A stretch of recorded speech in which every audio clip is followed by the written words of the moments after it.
चंदौली जिले की सबसे चर्चित विधानसभा सीटों में एक मुगलसराय विधानसभा की सीट, जहां का राजनीतिक और ऐतिहासिक महत्व न केवल पूर्वांचल तक सीमित है बल्कि पूरे उत्तर प्रदेश में ये चर्चा में रहता है। इस सीट पर सिर्फ चुनावी मुकाबला ही नहीं है बल्कि अपने ऐतिहासिक और सामाजिक महत्व की वजह से हमेशा चर्चा में रहने वाली सीट पर दांव लगा है बीजेपी और सपा का। कभी चंदौली रामनगर के नाम से पहचाने जाने वाली ये विधानसभा बाद में मुगलसराय बनी और फिर प्रदेश में बीजेपी सरकार बनने के बाद पूरे क्षेत्र की पहचान जुड़ गई पंडित दीनदयाल उपाध्याय से। ऐसे में सवाल यह है कि 2027 के विधानसभा चुनाव में पूर्वांचल की इस बेहद खास मुगलसराय की सीट पर जनता किस पर भरोसा जताएगी? क्या बीजेपी लगातार तीसरी बार अपनी जीत बरकरार रख पाएगी, हैट्रिक लगाएगी, या फिर समाजवादी पार्टी वापसी करेगी? जानेंगे स्थानीय पत्रकारों से और समझेंगे इस सीट का सारा चुनावी हिसाब किताब। नमस्कार, आप देख रहे हैं यूपी किसका और आपके साथ मैं हूं सुषमा। मुगलसराय विधानसभा के राजनीतिक इतिहास पर अगर नजर डालें तो 2007 के विधानसभा चुनाव में समाजवादी पार्टी के रामकिशोर यादव ने बीजेपी के छब्बू पटेल को हराकर यहां पर जीत दर्ज की थी। इसके बाद 2012 में बीएसपी की जीत होती है। बीएसपी के बब्बन चौहान ने सपा से ये सीट छीन ली और एक बड़ी जीत की लकीर खींच दी। 2017 के विधानसभा चुनाव में बीजेपी की लहर थी और उस लहर का असर मुगलसराय सीट पर भी देखने को मिला। बीजेपी की साधना सिंह ने समाजवादी पार्टी के बाबूलाल यादव को यहां पर हरा दिया और इस सीट पर भगवा फहरा दिया। इसके बाद 2022 का जब चुनाव हुआ तो इस चुनाव में फिर से बीजेपी ने अपना कब्जा किया। काफी बाइपोलर इलेक्शन था, यहां पर बीजेपी और सपा की सीधी टक्कर थी और इस लड़ाई में फिर से भगवा फहरा और बीजेपी ने एक बार फिर से इस सीट पर कब्जा किया। बीजेपी के रमेश जायसवाल ने यहां पर करीब 1,02,000 वोट हासिल कर सपा पार्टी के चंद्रशेखर यादव को हरा दिया। चंद्रशेखर यादव को करीब यहां पर 87,000 वोट मिले थे और मुकाबला सीधा बीजेपी और सपा के बीच ही सिमट कर रह गया। अब 2027 के चुनाव की तैयारियां तेज हो चुकी हैं। बीजेपी हैट्रिक का दावा कर रही है। बीजेपी का दावा है कि विकास की गंगा बह रही है। डबल इंजन की सरकार की तमाम योजनाओं का फायदा लोगों को मिल रहा है। संगठन की मजबूती भी उनके पक्ष में है तो माहौल उन्हीं के पक्ष में बनेगा।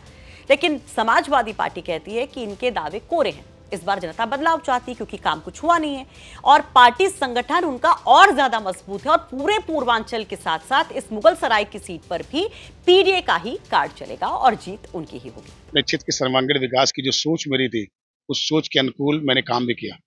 2027 में भारतीय जनता पार्टी के लोगों को इसलिए जनता चुनेगी क्योंकि जितने भी भारतीय जनता पार्टी के विधायक हैं, भारतीय जनता पार्टी की सरकार में जो विकास कार्य हुए, विकास कार्य अभूतपूर्व हैं। आप खुद ही आम जनता जब सर्वे करेंगे, जनता खुद बताएगी कि इस सरकार के अंदर विकास के साथ साथ भयमुक्त समाज की स्थापना का जो संकल्प था वो संकल्प पूरा हुआ है। और हमारे यहाँ तो हम संघ के स्वयंसेवक हैं और इस नाते मैं आपको बताना चाहूँगा कि हमारे यहाँ जिस दिन हम चुनाव लड़के जीतते हैं, सरकार बनती है हमारी, उसके दूसरे दिन से हम अगले चुनाव की तैयारी शुरू कर देते हैं। भारतीय जनता पार्टी कोई भी कार्यकर्ता, आपने मुझे देखा होगा, मेरे ड्रेस को कोट करिए, मैं ऐसे रोज ही निकलता हूँ, डेली। आज नहीं निकल रहा हूँ, जब से चुनाव जीता उससे पहले नहीं था, तब भी और आज भी।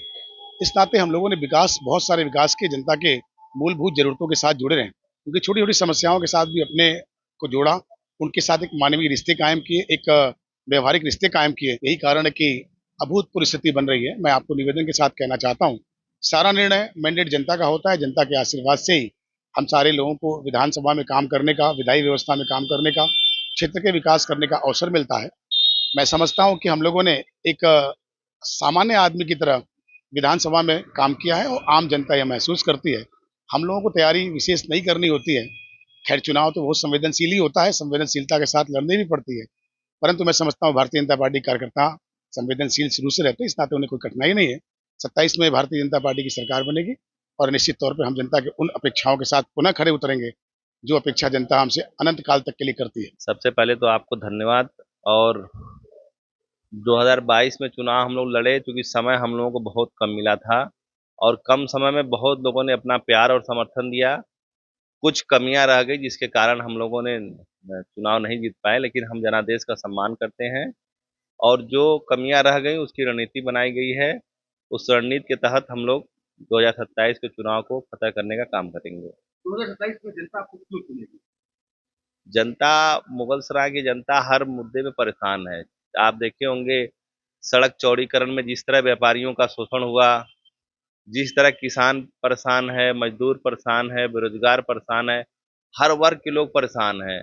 छात्र पढ़ाई कर रहे हैं उनको नौकरी नहीं मिल रही है। तो ये हम लोग मानते हैं कि जब हर तबका परेशान होता है तो कहीं न कहीं सरकारें अपने आप परिवर्तन कर देती हैं आम जनमानस।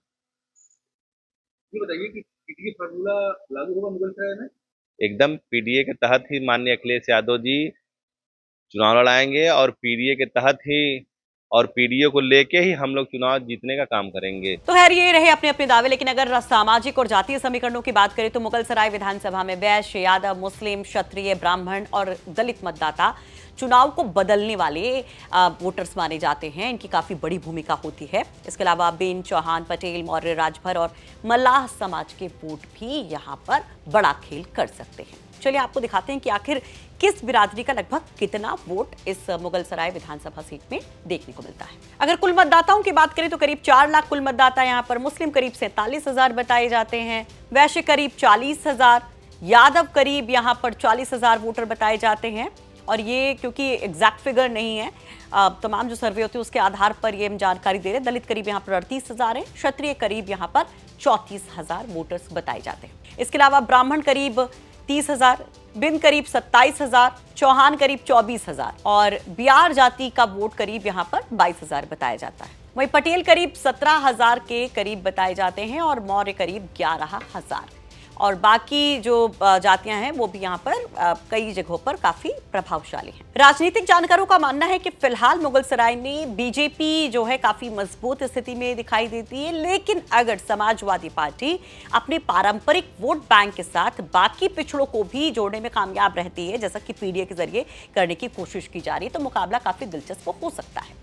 वहीं बसपा और कांग्रेस का प्रदर्शन भी चुनावी समीकरणों को प्रभावित कर सकता है कि ये किस तरह से वोटों को काटते हैं। सुनिए स्थानीय पत्रकारों का क्या कुछ कहना है। देखिए, मुगलसराय सीट जो है हमेशा से लगभग सभी पार्टियों के हवाले रही है। अगर आप कहें तो यहाँ बसपा के भी विधायक रहे हैं एक बार और 2 बार सपा के भी विधायक रहे हैं। पहले जो है भाजपा के भी विधायक रहे हैं और इस बार 2017 से भी 2 बार भाजपा के विधायक रहे हैं। अगर समीकरण की बात की जाए तो यहाँ जो आबादी है उसमें 60% आबादी जो है ग्रामीण क्षेत्रों में निवास करती है, वहीं लगभग 40% आबादी जो है वह शहरी क्षेत्र की है। और शहरी क्षेत्रों में भी सबसे ज़्यादा आबादी जो है वह व्यापारी वर्ग की है, क्योंकि शहर है तो लगभग लोग जो है वह व्यापार से जुड़े हुए हैं। तो ऐसे में ज़्यादातर पार्टियों का समीकरण यही होता है कि जब विधानसभा चुनाव हो तो यहाँ से कोई जो दावेदार बनाए जाए वो व्यापारी वर्ग से हो, खास करके भाजपा। और भाजपा ने 2 बार से ऐसा किया है कि 2 बार से व्यापारी वर्ग के चेहरे को लेकर के सामने आई है और जीत भी हासिल हुई है। जबकि ग्रामीण क्षेत्रों में जाति समीकरण देखा जाए तो जो दूसरे पार्टी के प्रत्याशी हैं उनका समीकरण जातिगत मजबूत था, लेकिन यहाँ आके वो हार गए। इसके पीछे कारण यह है कि व्यापारी वर्ग जो है वो पूरी तरीके से एकजुट होकर के वोट देता है और जहां पूरी तरीके से आप समझिए 40% 37% वोट पड़ता है तो जीत वही होता है। जीत का अंतर बहुत ज्यादा नहीं होता। इससे पहले 2017 में जो जीत का अंतर था जो है सपा और भाजपा में लगभग 13,000 का था, इस बार जो है 14,000 का जीत का अंतर था। तो समीकरण यही फंसता है जो व्यापारी वर्ग को लेकर के कि यहाँ जो व्यापारी वर्ग से जो लोग आते हैं और व्यापारी चाहते भी हैं कि यहाँ व्यापारी वर्ग का जो है वह विधायक हो और पार्टियां भी इसको साधना चाहती है। हालांकि सपा अभी तक इसको साध नहीं सकी है और इस समीकरण को नहीं समझ सकी है जैसा कि उनके संभावित प्रत्याशी रहे हैं और भाजपा इसमें जो है काफी हद तक जो है उसने सफलता प्राप्त की है। 2027 में क्या उम्मीद है, कैसा रहेगा समीकरण? 2027 में समीकरण अभी तक जो समझ में आ रहा है हम लोगों के अनुभव से कि यहाँ भाजपा ही लीड कर सकती है। अगर समाजवादी पार्टी ने कोई विशेष रणनीति नहीं अपनाई तब, अगर समाजवादी पार्टी अपने पिछले चुनावों की समीक्षा करती है और उसके बाद वह कोई निर्णय लेती है जिसपे वो भाजपा की रणनीति से भारी पड़ जाए तो निश्चित तौर पर वह जीत सकती है। ऐसा है कि सबसे पहली चीज हम पिछले चुनाव पे जाना चाहेंगे। 2022 में जो चुनाव था उसमें भाजपा के रमेश जायसवाल जीते थे, लेकिन वहां पर जो चुनाव था उसमें बिखराव था, एमवाई समीकरण बिखर गया था। बसपा और सपा के कारण जो कैंडिडेट थे उसके कारण बिखर गया था। अभी जब 2027 में चुनाव होने जा रहे हैं, समीकरण में यदि एकजुटता यदि ओबीसी की हो गई और जहां तक क्षत्रिय है और ब्राह्मण समाज है, माने एक स्वर्ण समाज का यदि एकजुटता रह गया जो कैडर वोट भाजपा कहती है, तो एक बार पुनः जीत लेगी। लेकिन ऐसा कैंडिडेट यदि सपा या बसपा की तरफ से आए और एमवाई समीकरण को जोड़ते हुए और दलित को जोड़ दिया जाए तो एक बार काफी कांटों का मुकाबला भाजपा को मिल सकता है। दूसरी चीज, भाजपा के जो यहाँ कैंडिडेट रहे हैं उनका एक आक्रोश वर्तमान में दिख रहा है, जिसके कारण यदि परिवर्तन करेगी भाजपा और यदि ओबीसी जाति से आता है या ब्राह्मण समाज से आता है, तब तो ये हो सकता है कि ये सीट पुनः भाजपा ले ले।